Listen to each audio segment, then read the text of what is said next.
Hello everyone, मैं प्रेम सागर आप सभी का आपके अपने इस YouTube channel struggle for education 563 में बहुत बहुत स्वागत करता हूं। प्यारे दोस्तों, आज के अपने इस वीडियो में हम बात करेंगे रीजनिंग के 11 अति महत्वपूर्ण प्रश्नों को जो बार बार एग्जाम में पूछे जाते हैं और आप सभी लोग गलत कर देते हैं। तो आज के अपनी इस क्लास को पूरा अच्छे तरीके से देखिएगा प्यारे दोस्त, आपका हर एक डाउट क्लियर हो जाएगा और आप बेहतरीन तरीके से सवालों को सॉल्व करना सीख जाएंगे। और आज की यह क्लास जो है dear friends, SSC, CGL, CSL, NTPC, group D, railway, LP technician, UPP, UPSI सभी एग्जाम की दृष्टि से मोस्ट इंपॉर्टेंट है। तो पूरी क्लास को आप ईमानदारी के साथ देखिएगा, आपको बहुत ही बढ़िया तरीके से हम समझाने का प्रयास करेंगे। तो चलिए ज्यादा देरी न करते हुए क्लास को शुरू करते हैं और बेहतर अंदाज में चीजों को सिखाने का प्रयास करते हैं। तो हमारे सामने ये जैसे पहला क्वेश्चन दिया गया है डियर फ्रेंड्स, देखो कह रहा है कि 5 का जो रिलेशन 10 के साथ है 16 का रिलेशन क्या होगा। मतलब सर 5 को जिस लॉजिक से 10 लिखा गया है तो 16 को हम क्या बना सकते हैं। तो आपके मन में एक ही विचार आ रहा होगा कि सर यहाँ पर 5 है, अगर हम 5 को 2 से मल्टीप्लाई कर देते हैं तो 5 दूनी 10 हो जाएगा। तो यहाँ पर 16 है, 16 को भी 2 से मल्टीप्लाई करेंगे तो 16 दूनी कितना हो जाएगा, 32 हो जाएगा। पर देखिए मेरे फ्रेंड्स, 32 यहाँ पर ऑप्शन में नहीं दिया गया है, मतलब इस लॉजिक से हम सवाल को सॉल्व नहीं कर सकते हैं। तो हमें क्या करना, देखो यहाँ पर 5 लिखा गया है ना, हम सिंपली करते हैं 5 का स्क्वायर। अगर हम 5 का स्क्वायर करते हैं तो 5 50 में कितना हो जाएगा, 25 हो जाएगा। हमें 10 लाना है तो 25 के अगर हम दोनों डिजिट को आपस में मल्टीप्लाई कर देते हैं तो 5 दूनी कितना हो जाएगा, 10 हो जाएगा। तो यहाँ पर संख्या क्या लिखी गई है, 16। 16 का भी हम करते हैं स्क्वायर तो 16 का स्क्वायर कितना हो जाएगा, 256 हो जाएगा। यहाँ पर हमने सभी डिजिट को मल्टीप्लाई किया था ना, तो 256 के भी सभी डिजिट को मल्टीप्लाई करते हैं तो 6 पंजे 30 दूनी कितना हो जाएगा, 60 हो जाएगा। मतलब इस क्वेश्चन मार्क के स्थान पर कौन सा नंबर आएगा, 60 आएगा। 60 ऑप्शन ए में दिया गया है और यही हो जाएगा आपका राइट आंसर। ठीक है, चलिए नेक्स्ट क्वेश्चन पर चलते हैं। देखिए अगला क्वेश्चन आपके सामने है, बढ़िया सवाल है।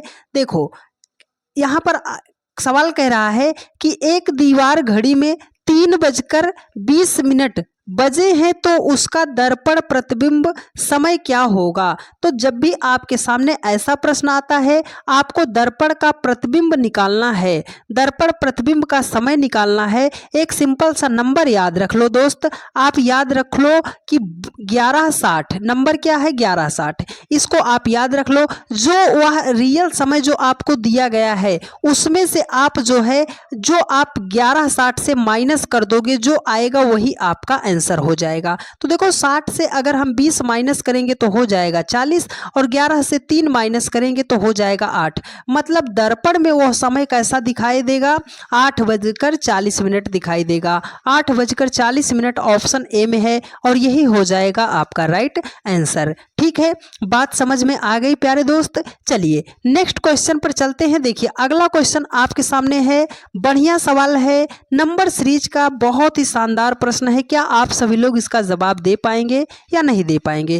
देखो कह रहा है कि निम्नलिखित प्रश्न श्रृंखला में लुप्त संख्या ज्ञात कीजिए। सीधा सा मतलब है प्यारे दोस्त कि इस क्वेश्चन मार्क के स्थान पर कौन सा नंबर आएगा, हमें वही फाइंड आउट करना है। तो देखो यहाँ पर 31 है, 17 है, 48 है, 65 है, 113 है। तो अगर 31 से हमें 17 पे आना पड़ेगा फिर तो सर हमें माइनस करना पड़ेगा, लेकिन 17 से 48 पे जाना पड़ेगा तो जोड़ेंगे, 48 से 65 पे जाएंगे फिर भी हमें जोड़ना पड़ेगा। तो मतलब ये जोड़ने घटाने वाला लॉजिक तो हमें कुछ ठीक नहीं लग रहा है।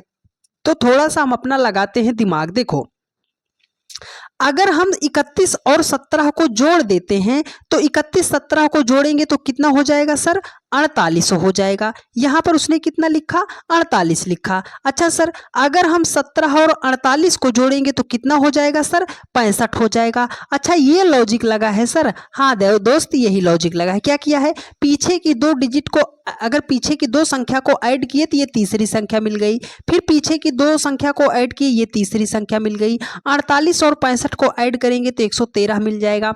मतलब इस क्वेश्चन मार्क पर आने के लिए हमें क्या करना है, 113 में इस 65 को ऐड करना है। तो 113 में अगर हम 65 को ऐड करते हैं तो हो जाएगा हमारा 178 हो जाएगा। 178 ऑप्शन डी में है और यही हो जाएगा आपका राइट आंसर। उम्मीद करते हैं मेरे हर एक भाई बहन ने बहुत ही बढ़िया तरीके से लॉजिक को समझने का प्रयास किया होगा। चलिए प्यारे दोस्त, अगला क्वेश्चन है सिटिंग अरेंजमेंट का। इतना बेहतरीन तरीका बताएंगे प्यारे दोस्त कि सवाल आपसे कभी भी गलत नहीं होगा, लेकिन आपको समझना बहुत ही ध्यानपूर्वक पड़ेगा। देखो बोल रहा है कि 5 लड़कियां, अर्थात वो 5 लड़कियां कौन कौन सी हैं, बी, एच, ओ, एम और एस, एक वृत्त में केंद्र की ओर मुख करके बैठी हैं। अच्छा सर, तो आप 2 बात याद रखिएगा कि एक फिगर आपको नहीं बनाना है जब भी आपके सामने सिटिंग अरेंजमेंट का क्वेश्चन आता है। तो चलो सर, हमने 2 फिगर बना लिया, ठीक है। अंदर की तरफ मुख करके बैठी है, मतलब ये सभी लोग केंद्र की तरफ मुख करके बैठी है, आमने सामने मुख करके। देखो कह रहा है कि एस जो है, एस है, एस ओ के ठीक बाईं ओर। ये जो एस है कहाँ पे बैठाएंगे, ये आप पॉइंटर याद रखिएगा, यहीं से बैठाना है। तो यस को हमने यहाँ पे बैठा दिया। कह रहा है कि ये जो एस है ना, वो ओ के ठीक बाईं ओर। तो बाईं ओर कब पड़ेगा सर, ओ के ठीक बाईं ओर तो इधर पड़ जाएगा। और बी के ठीक दाईं ओर बैठी है। ये जो एस है ओ के बाईं ओर और जो है बी के वो दाईं ओर बैठी है। तो हो गया सर। अब देखो कह रहा है कि यम जो है यस के बाएं से दूसरे स्थान पर बैठी है। यम जो है यस का बायां, तो ये अंदर की तरफ मुख करके बैठी है, ठीक है, अंदर की तरफ मुख करके बैठी है। तो ये क्या कह रहा है, यम जो है यस के बाएं से दूसरे स्थान पर, ठीक है। तो अब देखो ये आपका बायां पहला स्थान, यस के बाईं ओर, तो यस का बायां कौन होगा सर, इधर होगा। पहला स्थान ये हो जाएगा दूसरा स्थान।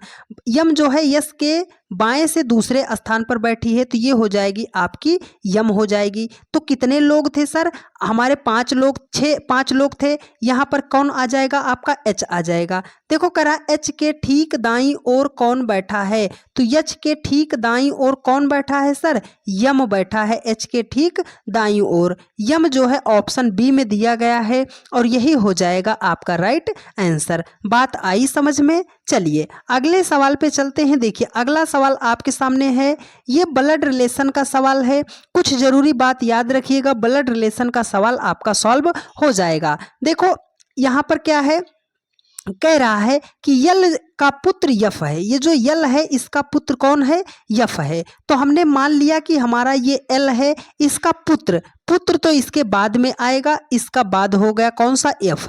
यल का पुत्र क्या है, यफ है। कह रहा है कि यल जो है जे का पिता है। यल जो है ये एल जो है किसका पिता है, जे का पिता है। किसका पिता है, जे का ये पिताजी है, ठीक है, जे का ये पिता है। अब कह रहा है जो यम का पिता है। जब भी जो शब्द आएगा इसका मतलब जो 2 लेटर दिए गए हैं उसमें से पीछे वाले की बात करेगा। तो ये एम जो है पिता किसका है सर, जे का पिता है। ये जे जो है पिता किसका है, यम का पिता है। तो यम का पिता कौन हो जाएगा, जे हो जाएगा। कह रहा है कि जे की पत्नी, तो सर जे है, जे की किसी से हम करा देते हैं शादी विवाह, है ना, ये जे की पत्नी हो जाएगी। यम से किस प्रकार संबंधित है, तो ए ओ जो है यम की क्या लगेगी सर, ये उसके पापा हो गए, उसकी पत्नी है। तो मतलब ओ जो है यम की क्या लगेगी, जो पत्नी क्या लगेगी, आप बोलोगे सर वो तो माता हो जाएगी। क्या हो जाएगी, माता हो जाएगी। तो माता जो है ऑप्शन डी में दिया गया है और यही हो जाएगा आपका राइट आंसर, ठीक है। चलिए अगले सवाल पर चलते हैं। देखिए अगला सवाल आपके सामने है, ये क्वेश्चन है पजल का। बहुत ही शानदार प्रश्न है। इतना भारी भरकम सवाल देखकर मेरे बहुत सारे भाई इस प्रश्न को छोड़कर स्किप कर देंगे, लेकिन आपको बेहतरीन तरीका बता रहे हैं, आप सॉल्व कीजिएगा, आपसे सवाल बनेगा। जब भी आपके सामने पजल का ऐसा सवाल आता है, एक फिगर पर आपको काम नहीं करना है, 3-4 फिगर एक्स्ट्रा बना लेना है। देखो कह रहा है कि A B C D E और एफ वाले 6 बॉक्स एक मतलब ऊपर नीचे ऊर्ध्वाधर रूप में रखे गए हैं। शीर्ष स्थित को पहली स्थित माना गया है, जबकि नीचे की अंतिम स्थिति को जो है अंतिम स्थिति माना गया है। कितने बॉक्स हैं सर? 6। कैसे रखे गए हैं? ऐसे रखे गए हैं। 1 2 3 4 5 6 बॉक्स हैं। हमने क्या बताया? कई बॉक्स आपको बनाना है। 1 2 3 4 5 6 कर लेना और एक्स्ट्रा बना लो, फायदा होगा। 1 2 3 4 5 6 हो गया, एक्स्ट्रा बना लो, फायदा होगा। 1 2 3 4 5 6 हो गया। ठीक है, इधर भी एक और एक्स्ट्रा खींच देते हैं। 1 2 3 4 5 6 खींच दिया। देखो कह रहा है कि बॉक्स F को बॉक्स E के ठीक ऊपर रखा गया है। ये जो बॉक्स F है वो E के ठीक ऊपर रखा गया। अगर हम F को यहाँ पे रखेंगे तो E के ठीक ऊपर हो जाएगा। अगर हम F को यहाँ पे रखते हैं तो E के ये ठीक ऊपर हो जाएगा। अगर F को यहाँ पे रखेंगे तो E के ठीक ऊपर हो जाएगा। अगर F को यहाँ पे रखते हैं तो E के ठीक ऊपर हो जाएगा। इसमें क्या करेंगे सर? F को यहाँ पे रखेंगे तब भी ये E के ठीक ऊपर हो जाएगा। ठीक है, चलो सर A और कह रहा है कि A और B के बीच 3 बॉक्स हैं। बॉक्स A जो है बॉक्स B के ऊपर है। क्या कह रहा है कि A और B के बीच 3 बॉक्स हैं। तो यहाँ पर अगर A को हम यहाँ पे रखेंगे तो इसमें तो 2 बॉक्स आएंगे, पहला फिगर कट हो गया। अगर यहाँ पे A को रखते हैं तो 1 2 3 यहाँ पे क्या हो जाएगा? देखो 1 2 3 ये बॉक्स हो जाएंगे, B यहाँ पे आ सकता है। अगर A को यहाँ पे रखेंगे तो 1 2 3 हो जाएगा, आपका B नीचे आ जाएगा। अगर इसमें हम सेट करते हैं तो एक देखो, अगर A को हम कहाँ रखेंगे सर? इसमें 3 बॉक्स हमें छोड़ना है तो 1 2 3 B हमारा यहाँ पे हो जाएगा, 1 2 3 हो जाएगा, इसके बीच में A। ठीक है, हो गया।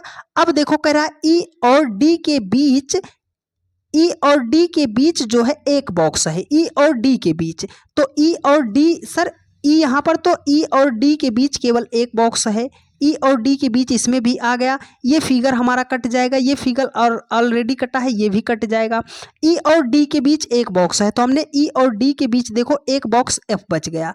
कहता है E और C के बीच 3 बॉक्स हैं। E और C के बीच, E यहाँ पर है, देखो 1 बॉक्स 2 बॉक्स 3 बॉक्स, तो क्या हो जाएगा? C हो जाएगा। E और D के बीच कितने बॉक्स हो गए?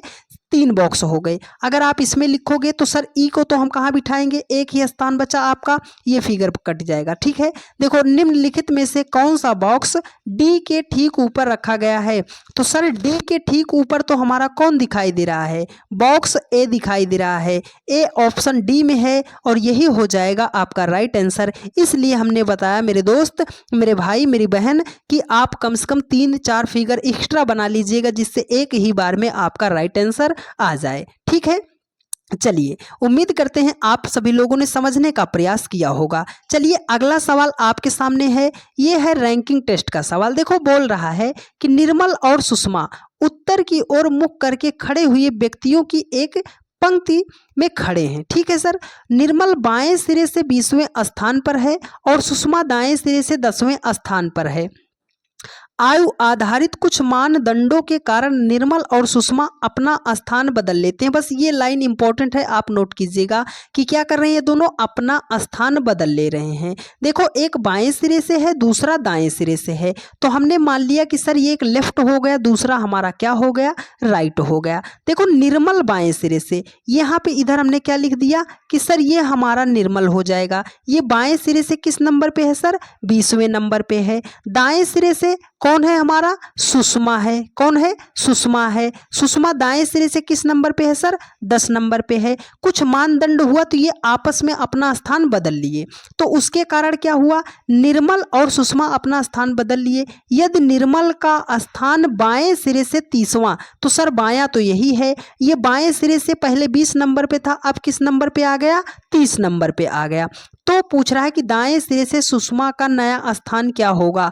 तो आपको कुछ भी करने की जरूरत नहीं, इनका आप सीधा डिफरेंस ले लो। तो 20 में कितना जोड़ोगे कि 10 हो जाए, वो कितना हो जाए? 30 हो जाए। तो आप बोलोगे सर डिफरेंस तो हमारा 10 आ जाएगा। तो इधर भी डिफरेंस हमें 10 का बनाना है, तो यहाँ पर ये सिंपल सा जो डिफरेंस है इसमें जोड़ दो। तो 10 में 10 जोड़ोगे कितना हो जाएगा?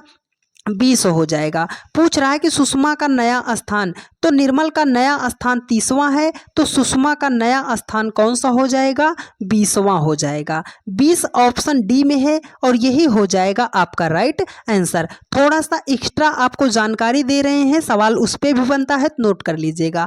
अगर वो इस सवाल में ऐड कर देता कि कुल विद्यार्थियों की या कुल लड़कों की या कुल बच्चों की संख्या, तो आपको क्या करना पड़ता? क्रॉस में आपको ऐड करना पड़ता। आप चाहे 30 में 10 को जोड़ते, चाहे 20 में 20 को जोड़ते, तो किसी को भी जोड़ते, 20 में 20 को जोड़ते तो कितना हो जाता? 40। वहां से एक आप माइनस कर देते तो कितना हो जाता? 39। ये आ जाता कुल विद्यार्थियों की संख्या। ठीक है, चलिए अगले सवाल पे चलते हैं डियर फ्रेंड्स। देखिए पासा का सवाल है, बहुत ही सिंपल सा क्वेश्चन है, लेकिन मेरे बहुत सारे भाई बहन इसको गलत करेंगे। क्यों गलत करेंगे?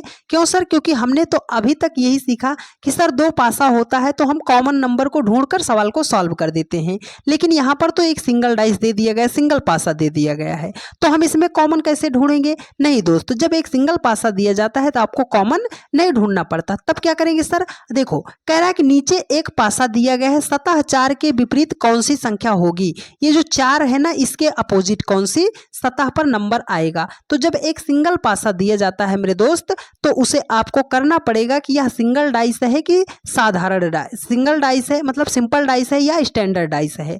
तो स्टैंडर्ड डाइस ये हमारा डाइस हो गया।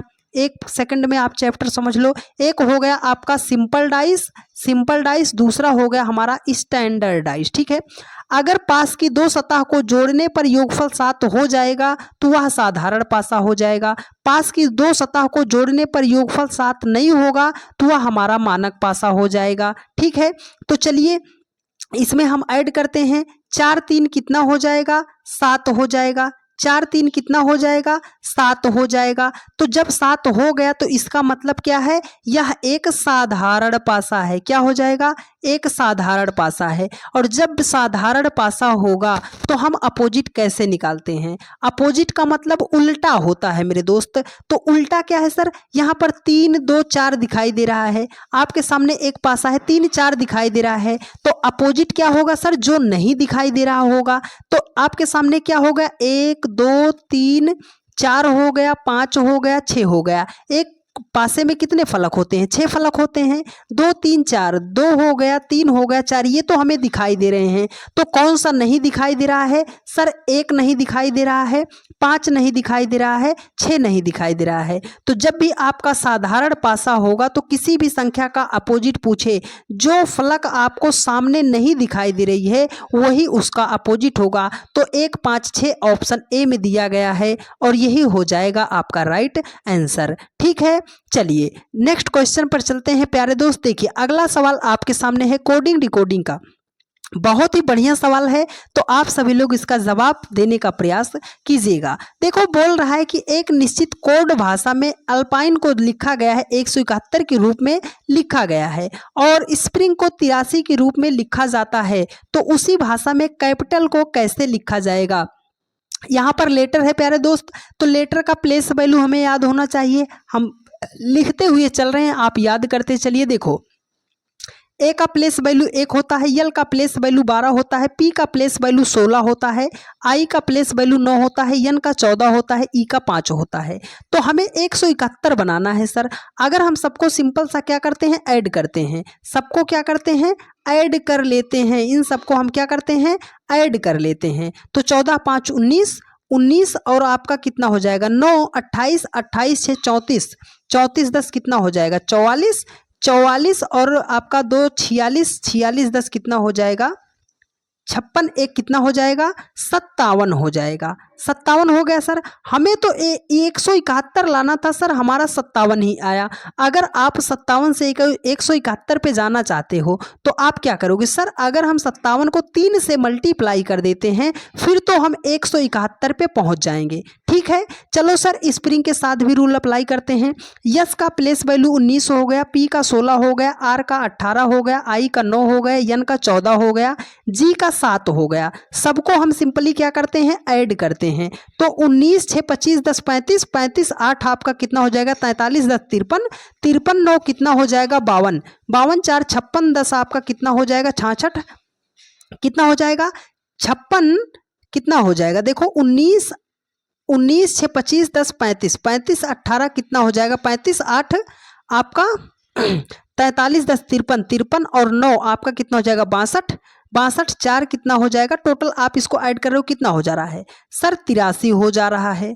अगर 19 16 18 9 14 7 को जोड़ रहे हैं तो कितना हो जा रहा है, 83। यहाँ पर तो डायरेक्ट 83 मिल गया सर, यहाँ पर मल्टीप्लाई करने के बाद ये संख्या मिली थी। चलो आगे चलो, अभी लॉजिक ढूंढते हैं। कैपिटल है तो सी का हमारा 3 हो जाएगा, ए का 1 हो जाएगा, पी का 16 हो जाएगा, आई का 9 हो जाएगा, कितना हो जाएगा, 9 हो जाएगा, टी का 20 हो जाएगा, ए का 1 हो जाएगा, यल का 12 हो जाएगा। सिंपल सा सबको ऐड करो तो 16 4 20, 20 9 29, 29 और उसके बाद 20 49 1 50, 50 12 कितना हो जाएगा सर, 62 हो जाएगा। देखो 62 ऑप्शन में दिया गया है, तुरंत आप इसको टिक कर दोगे 62 को, वहीं पर आपका आंसर गलत हो जाएगा। क्यों सर, क्योंकि यहाँ पर तो डायरेक्ट जोड़ने पर आ गया था, यहाँ पर भी डायरेक्ट जोड़ने पर आ जा रहा है, लेकिन ये 3 आपका गड़बड़ कर दिया। यहाँ पर भी अगर जोड़ने पर 57 आ जाता और 57 ही लिखा होता तब तो हम जोड़कर लिख देते, लेकिन ये 3 आपका काम बिगाड़ दिया।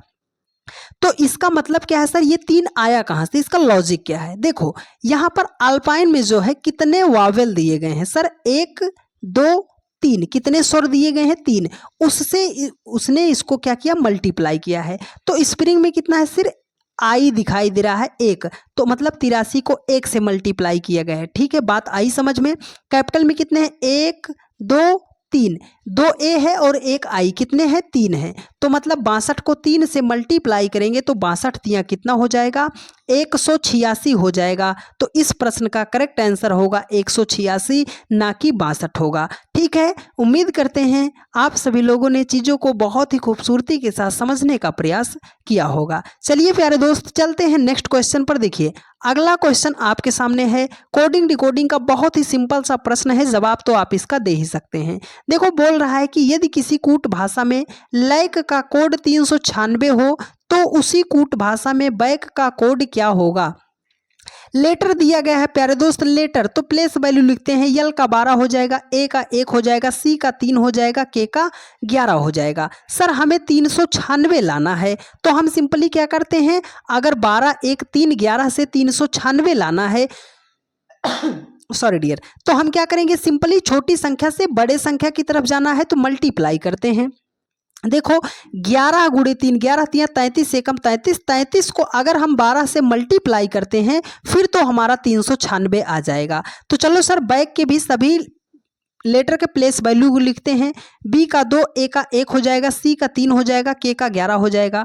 यहाँ पर भी हम सब लेटर को करते हैं मल्टीप्लाई, तो 11 तियां 33 से कम 33 दूना कितना हो जाएगा, 66 हो जाएगा। 66 जो है ऑप्शन बी में है और ये हो जाएगा आपका राइट आंसर। बात आई समझ में प्यारे दोस्त, एक भी प्रश्न में दिक्कत नहीं होगी, लेकिन आपको बढ़िया तरीके से मन लगाकर चीज़ों को सीखने समझने का प्रयास करना पड़ेगा। चलिए अगले सवाल पे चलते हैं। देखिए अगला सवाल आपके सामने है, बढ़िया सवाल, ध्यान से देखिएगा। मिसिंग नंबर का बहुत ही प्यारा सा क्वेश्चन है, क्या आप इसका जवाब दे पाएंगे या नहीं दे पाएंगे। मिसिंग नंबर का सवाल जब भी आएगा इसको हम 2 तरीके से सॉल्व करते हैं, या तो किसी संख्या को पकड़कर उसके हम राउंड मेथड से सवाल को सॉल्व करते हैं, या तो हम क्रॉस मेथड से सवाल को अप्लाई करते हैं। तो चलो अगर 3 से 5 पे जाना है तो 3 में +2 ऐड कर देंगे। अब 5 से 9 पे जाना है तो +4 ऐड कर देंगे। तो 9 से आगे जाने के लिए सर 2 ऐड किया, 4 ऐड किया, 6 ऐड कर सकता है। 9 में 6 को जोड़ते हैं कितना हो जाएगा, 15। 15 ऑप्शन में नहीं दिया गया है सर, मतलब हमें राउंड मेथड से चलने पर सवाल का आंसर नहीं मिला। तो हम क्या करेंगे सर, क्रॉस मेथड अप्लाई करते हैं।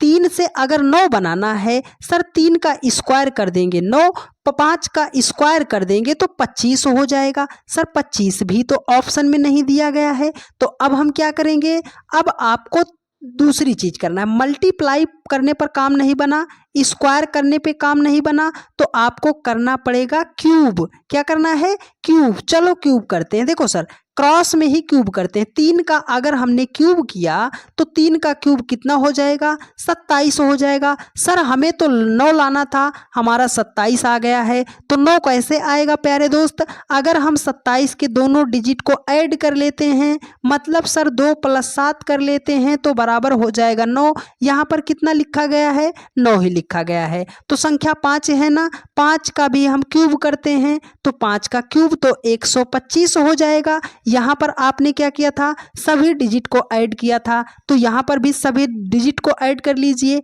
तो 5 2 7 1 कितना हो जाएगा, 8 हो जाएगा। सर 8 तो ऑप्शन बी में दिया गया है। अरे सर दिया गया है तो यही तो आपका राइट आंसर भी हो जाएगा। उम्मीद करते हैं मेरे हर एक भाई बहन ने बहुत ही शिद्दत से मन लगाकर चीज़ों को सीखने समझने का प्रयास किया होगा, और हम ऐसी उम्मीद करते हैं कि चीज़ें आपको बेहतर वे में समझ में भी आई होंगी। अगर आपको सारी बातें समझ में आई हैं और आप चैनल पर नए हैं तो फटाफट आप सभी लोग चैनल को सब्सक्राइब कर लीजिए और वीडियो को अपने सभी दोस्तों के पास शेयर ज़रूर कर दीजिएगा। ठीक है, एक प्यारा सा कमेंट करके आप ज़रूर बता दीजिएगा प्यारे दोस्त की क्लास आपको कैसी लगी है, क्या सारी बातें समझ में आई हैं या नहीं आई हैं। और एक चीज़ याद रखिएगा कि डेली की रात 8:45 पर रीजनिंग का यह क्लास चलता है, तो जहाँ कहीं पर भी रहा कीजिए 8:45 पर आप क्लास में जुड़ जाया कीजिए। ठीक है, चलिए मिलते हैं आप लोगों से नेक्स्ट वीडियो में।